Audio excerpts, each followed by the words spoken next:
Well, once again, thank you, Dr. Stamenov, for being here today. It's an honor and pleasure to have you and to introduce you. Dr. Stamenov is founder and head of IVF clinic at Nadezhda Hospital, one of the most modern women's health hospitals in Europe, and is situated in Sofia, Bulgaria.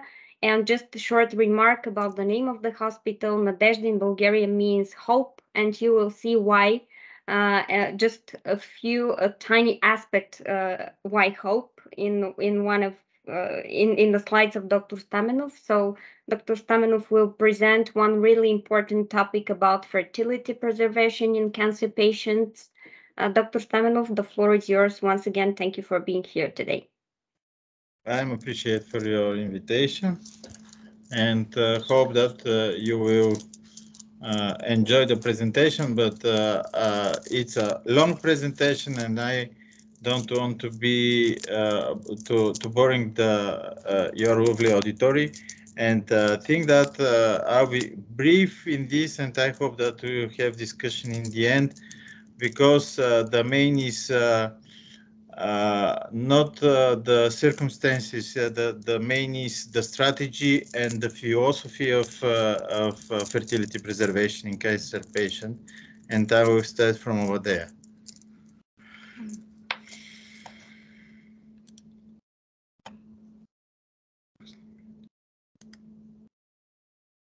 Okay.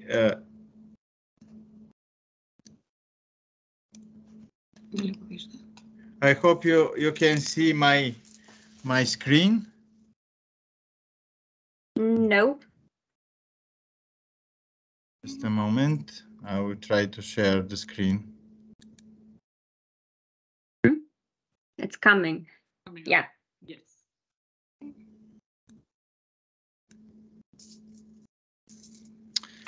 So why we talking about fertility preservation, and what is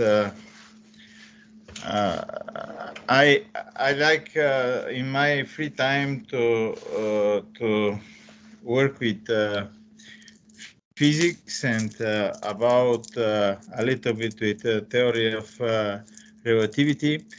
And when I think about the cancer, when I think about the fertility, there is a lot of time paradoxes in this, and I will show you when and how it's happened. Well, let's start from the beginning. Imagine that you're walking on one village and see these beautiful trees with many apples, but you're not hungry, you don't want to eat apple, and you're going 3, 4, 5 miles away from the tree, and in this time you began to want to eat apple, but you're far away from this, and this is what I call the time paradox of fertility, because when the fertility is abundant, when you don't need it, but in nowadays it scarce when it have to be to rely on it.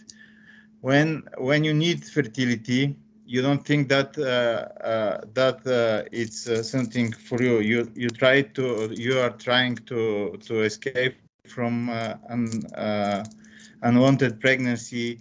You want to, but you don't think that you need it when you become on your 40 after this. So talking about because this is presentation especially for the oncologist patient, I am bored of this to say in every presentation, oncologist, doctor, reproductive specialist, cancer patient. That's why, to be more interesting this presentation for them, I called the oncologist time engineers, the reproductive specialists, time stoppers, the cancer patient time travelers, and the surgeon I named surgeons because they always surgeons and they can only operate. So just briefly about the biological clock, and of course, if you have question, you can interrupt me and ask me a question. The biological clock and the aging. This is again the time paradox of human biology. See, with the age, and maybe this is not the age, this is the time. With the time, the fertility of every woman decline, and the quality of the oocytes decline also, but the quality of the amount of the oocyte, the oocytes decrease also. This is what we said, the biological clock, and so this is coming with the time, and many women nowadays want to be pregnant above their 40 or above their 45. But they must know that about when they become 40, the fertility declines on one half of their ability 10 years before, and all these things that you know about chromosome anomalies, about genetic problems, and very increased number of miscarriages began to increase very fast. Well, this is about aging, and what we are doing, and the first steps before to work with oncologist patient, we began to freeze the oocytes in a young woman which not have partners or have a very good career and don't want to be mothers in nowadays, to preserve their oocytes. And these oocytes, what we are doing just like these old tales that you know about Sleeping Beauty. You know that the Sleeping Beauty sleep many years, and when the prince come and kiss her, she awake and she become her wife, his wife. But the time paradox here is, if we think about the Sleeping Beauty, we will see that this girl, when she asleep and when she awake, the age of her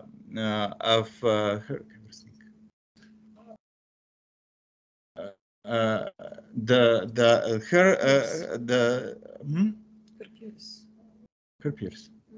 The age of her peers her peers are already, they become grandfathers and grandmothers, and perhaps the age of the prince is far away from her. But this is the idea to freeze and to store fertility. And I will briefly go to oncologist therapy. So, what oncologist therapy do? Perhaps you know that the oncologist therapy in 80% hit the ovaries and the spermatozoa in men and the women in reproductive age. Why is happen? I try to explain for a patient this like a time paradox. If you imagine, because the cancer cells are divided very fast, you know, perhaps, and the cells of your body are divided much more slower. If you imagine that your cells are begun to divide in the same speed like cancer cells, it's absolutely sure that your body will eliminate cancer, and you will be healthy after this. So if you think about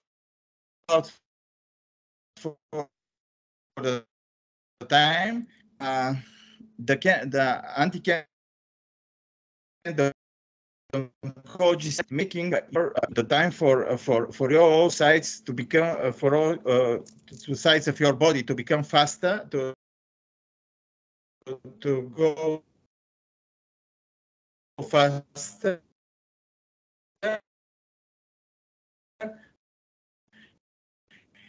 And the other, what this therapy doing is to cancer cells time the patient is movement of when they are healthy after the cancer. This is like a time paradox for their testis. This become the stone mounts, but for their cells it is equal to 1, 10 or 15 years. That's why the idea for freezing the oocytes is and doing. And what to say about this? What is interesting, and I think that is procedure is already famous in all around many countries here also from more than 10 years. But nowadays I began to understand that in this idea there is a small stone that is or something that is growing, and this is the new conception of cancer. The cancer nowadays from freezing oocytes, freezing spermatozoa. You believe that that this is therapy the oncologist therapy will help people to become healthy after this therapy and to back to normal life. So I think that maybe 10 or 5 years ago, maybe 10 years ago, the cancer, the word cancer was equal to soon death. Now nowadays, I think that we must think about cancer like a chronic disease that is happen, and after this, the people are become healthy. This is the idea of this fertility preservation, making fertility preservation. We believe that these people will become healthy, and not only healthy, but they want to have to be a mother and child, to have a mother, to be mother and fathers, and not only, and to use their own oocytes and their own spermatozoa. The other possibility, except to freeze oocytes and spermatozoa, is to cryopreservation of ovarian tissue. I will not touch this theme because maybe this will be for another preservation. Of course, we're working with egg donation program, and of course you have adoption, but to use our own oocytes or spermatozoa, I think is the best choice for this oncologist patient. For them, this is this is a very special thing because they have a consultation immediately to us. It takes only 10 minutes to call us, and they will, and the whole stimulation and preparation to freeze oocytes takes not more than 10 days. And we can store these frozen oocytes or spermatozoa more than 10 years. Talking about this presentation is always difficult because there is again time paradox here, because when you talk to auditory that is not connected with the cancer, nobody listening because everybody said, oh, that is not connecting to me, that is not my job.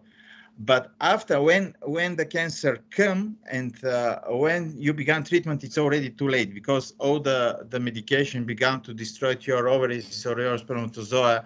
And for this data already on the run on oncologist therapy, this presentation has again time paradox because it's too late for them and they must back in time to understand what is fertility preservation. So what is the solution? The solution is to work with oncologists very hard and to begin to work with them in collaboration for this and to understand. And I'm happy to share with you information that in Bulgaria that is already happens from 1 or 2 years. We're working like a team, especially not only in our clinic but also in all around the country. And here is one interesting slide that I always show to people when I'm talking about oncofertility. That is desiring children after treatment, and you see that the more than 54% take of, never mind what kind of cancer they have, want to have a child after successful treatment, and this is very, very informative. And there is one English study that was published just a few months ago about breast cancer patient, that half of them was with fertility preservation, half of them not use fertility preservation, and asking them if you back in time, again time paradox, and if we now suggest you fertility preservation, how many of you will make it? These that store their fertility, the percentage was 100 that they will do it again, and for these that are declined to do it in the past, now they're sure that they will want if they have a possibility, and this percentage was more above 70%. I will not boring you with this, but this is the difficult oncologist therapy that with high risk, intermediate risk, low risk, and so. But let's say that this is just only for specialists. If we have oncologist therapy and oncologist future treatment, I think that every patient, never mind how many children he or she will has, or what is the plans that somebody think that that they're almost finished with their reproductive years. Anyway, they must be consulting with reproductive specialists, because everything's changing. The therapy during the treatment changing, and also the plan of the one family or you are meeting new partner can be changed also. So that, and every cancer patient must be, this is written on in every of oncologist societies, and not only. And the key for good oncologist oncofertility is big cooperation between patients, between fertility specialists and the oncologist doctor. See, there is always a problem because again, that is the guidelines that I'm talking about. There is one of the problem is the informative from the oncologist doctor about how the fertility can be saved and how is it safe for their patient. And you see that in this slide, that is one not so old study that asking oncologist doctor what they think about fertility preservation, and half of them never read the guidelines for how to save fertility patient. Few of them think that that is dangerous for the patient, and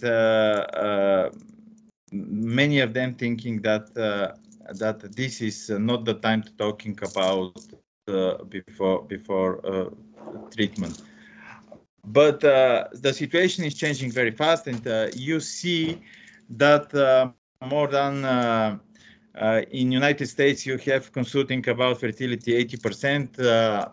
It's pity that in our region they're only 10%, but in Europe and the whole Europe, that is approximately 60%.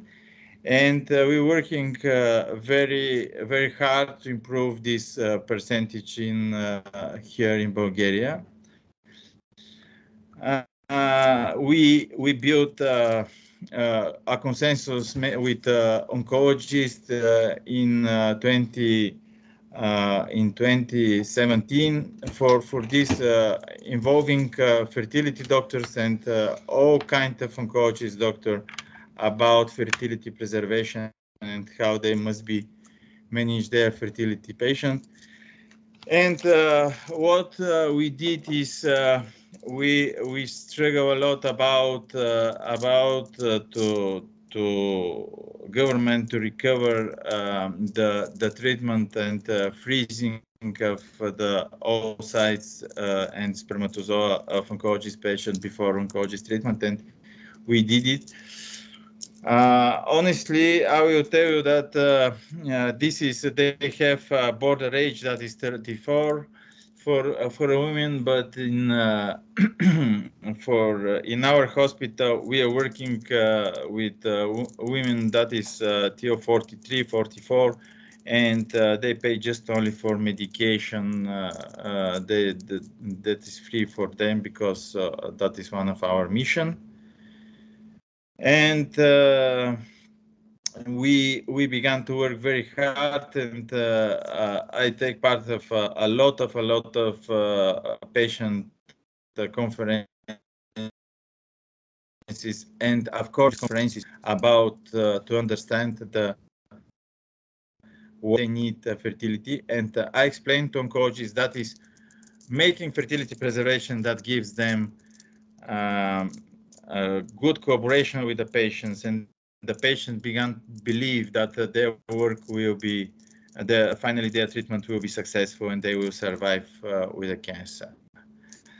And we have a lot of TV, radio, and social media and campaigns about to introduce fertility preservation, especially in the oncologist patient. And because how I said, the time paradox is nobody listening about that before to get cancer, and when the cancer come, the time began to move very fast, because everybody think that after a few days that everything is quiet, everyone began to talk, your family, your partner, and said, okay, your oncologist doctor, about treatment, and many of these young women and young men don't think at that moment what will be next, what will be, how I will have children. That's why they must be aware somehow. And I believe that this is a teamwork between the oncologist doctors and between the reproductive specialists, and we make a special site that we promote that is especially for fertility preservation in oncologist patient, and you see different type of cancer, and they will find not only how they preserve their fertility, but also what is the chances for their success. And what is written on guidelines that is in normal words said that, and we did that when women and men in reproductive age take a news about receive a news about that they have cancer. Maybe one of the possibilities just only to look inside and to see that they have a chance, and their fertility, their chance too. We have a section for specialists where we communicate not only with oncologists, but also reproductive specialists working on fertility preservation all around the world. You see, okay. And okay, this is our hospital. I'm talking from here now, and you see our experience in patient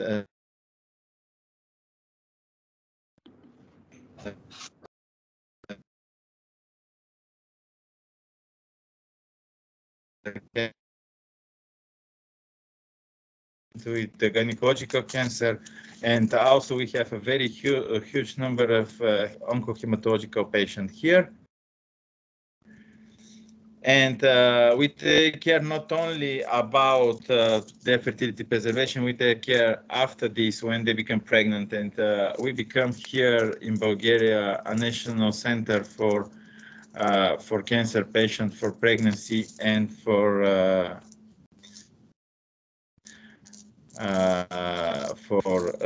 to follow with pregnancy during when the cancer is discovered during pregnancy, or when you have successful treatment after cancer. And what to say about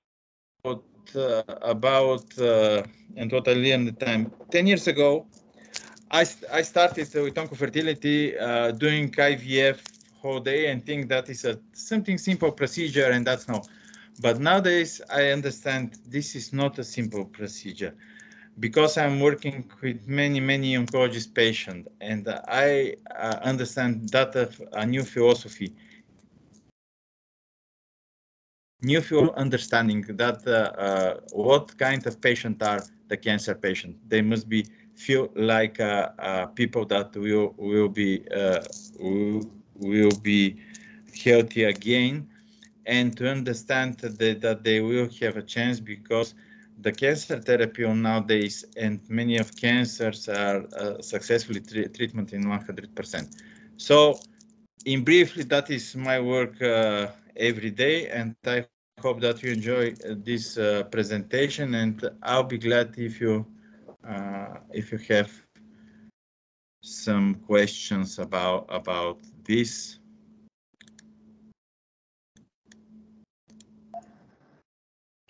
Excellent work. Thank you very much. Before I jump in with my questions, I wanted to see if there is anybody else in the room who would like to ask something in the virtual space, not the room.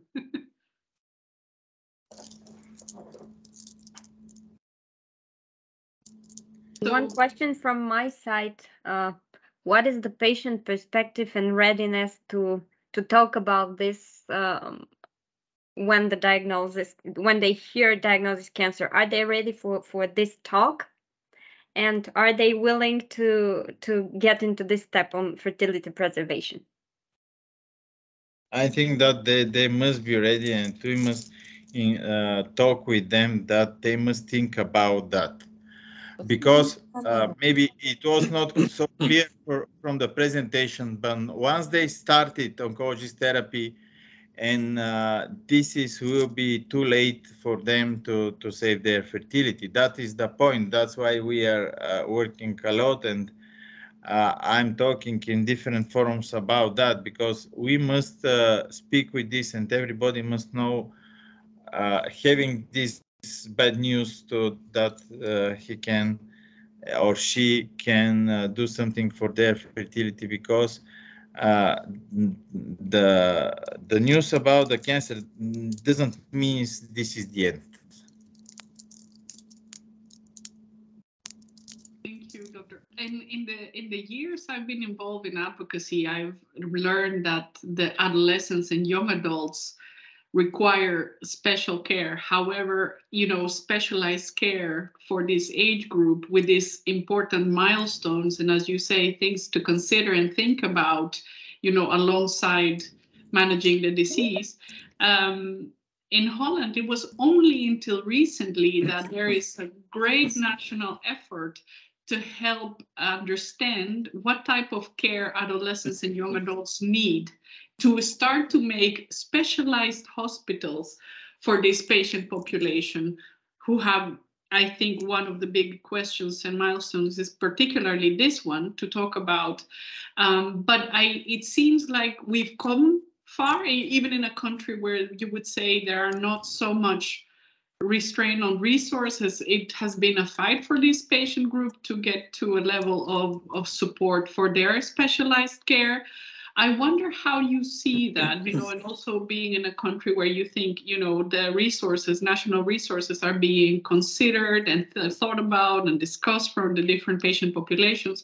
What is the hope to move that 10% to higher percentages, and what is the work maybe in terms of ESMO and other international societies to help mobilize care for patients in these age categories? First of all, I hope that meeting like yours and social media help us very much, because young people somehow are connected with this. But see, this is a very hard job, and I think that we will improve this 10% very soon, because the age of the age of a doctor changing, and coming the new age doctors that are very good informed about possibility for fertility preservation. And I see working with oncohematologists and new oncologists that they have a new vision about their patient, about cancer, about everything. And I see that they believe in this idea, and many of them began to work with us. That is one. And the second is, I think that the people must be informed very good, because we are working not only in fertility age people, but we take care about children also, because they also undergone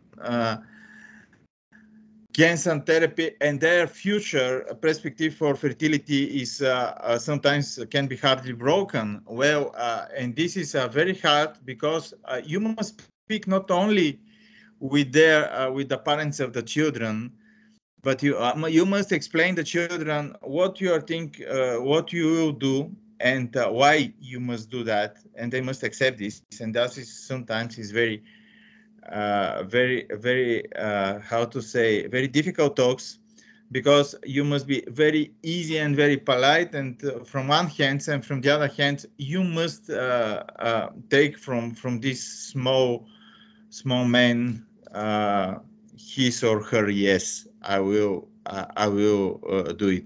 So this is very hard to explain, and because well, the parents believe in that, they coming to us and said, okay, we will do it, but for me it's very personally very important, these small children to understand that is we are here to help them somehow, and they must cooperate us. So this is a big and I don't think that we will finally will awake one day and we will have 80% consulting patient. I think that is a hard work, very long way, but every day this percentage is growing and growing, and I believe in that. Thank you. Tilo, okay. Go ahead. Tilo, I see you raising your hand. Yes, thank you. Georgi, a wonderful presentation on a very important subject, and I happen to have a special relationship with the subject because my daughter has had breast cancer, and she had the fertility treatment. She had one child already, 1 year old, and she then had the fertility treatment. What I would like to ask you is, do you have experience with psychological guidance or help for patients to come to terms with the future decision about having children? Thank you. Very good question. Because I'm not working only on fertility preservation, I'm working with the people that already passed the fertility treatment, and they are thinking about the future. Well, let's say that we are working very hard with psychology. team because I think that that is very useful. But see about this from my point of view and have an experience with these girls and women before treatment, during treatment, and the end of the treatment. My vision is that they need this psychological support during the oncologist treatment, not after this, because taking a decision when you feel free that your health and that they in many cases, of course, they scared. They said, okay, can be cancer back, but we show them very special studies that show that there is not if you become pregnant, there is no chances for recurrency, especially in breast cancer patient and the other oncologist patients. Yes, my answer is yes. We must, and we are working together with psychologists very hard, but most of the patients believe that they need to have a child after successful treatment. Okay, thank you. Thank you very much. Any other questions in the room? Yeah, Barbara and Mark, please.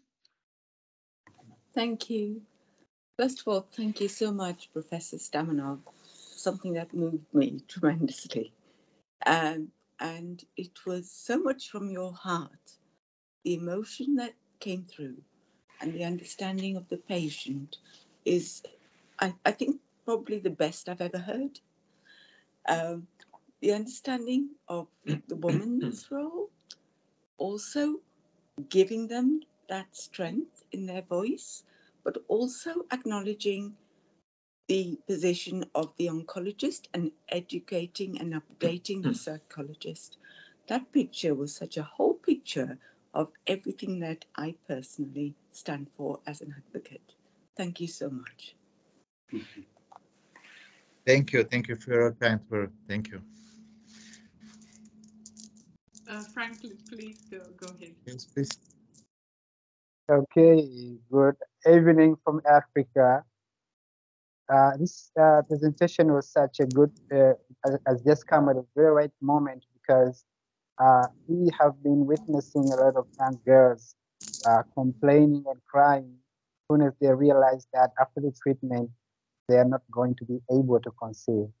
Then I had a girl, a friend of mine, with whom I work at Cancer Society of Tanzania, who was so much interested in oncofertility. In such a way, we wrote something, a concept note about how we can go about this and implement this program in our country.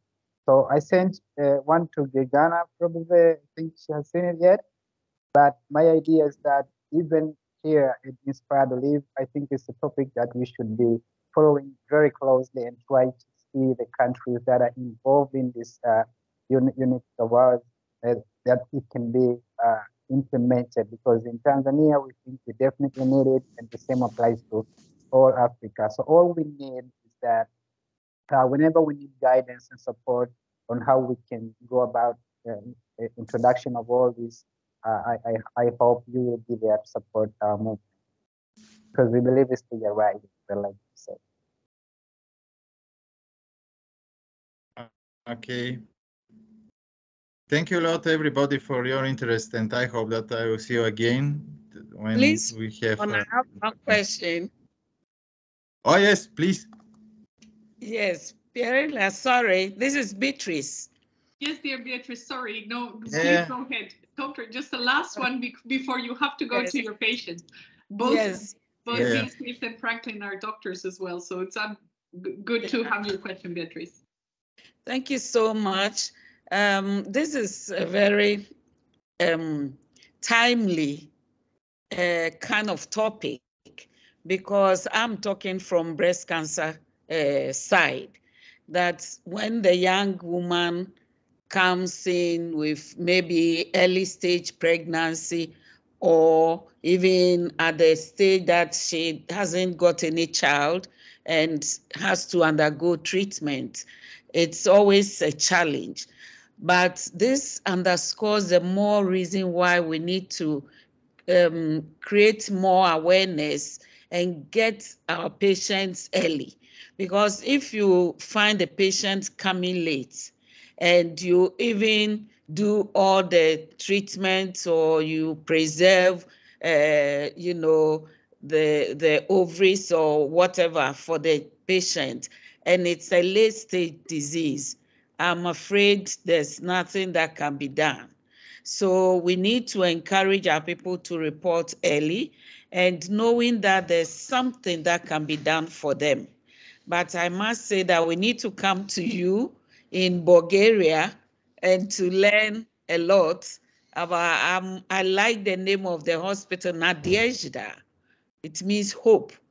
And we need to, yes. And so we need to come towards you and learn how we can incorporate such interventions, such initiatives for the benefit of our young women.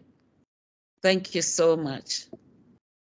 I appreciate, and you're always welcome to our hospital, and we'll be very glad to see you here and to exchange ideas or to see how we work with our patient, to see them and to talk with them, because they're absolutely smart girls and boys, and I think that I believe that they will become, that they are healthy and that they will have their child soon. Thank you a lot for interest. Thank you. Thank you. Everybody. Thank you, so Dr. Stamenov. And as you can hear, there is a lot of interest, so we'll be following up. Thank you.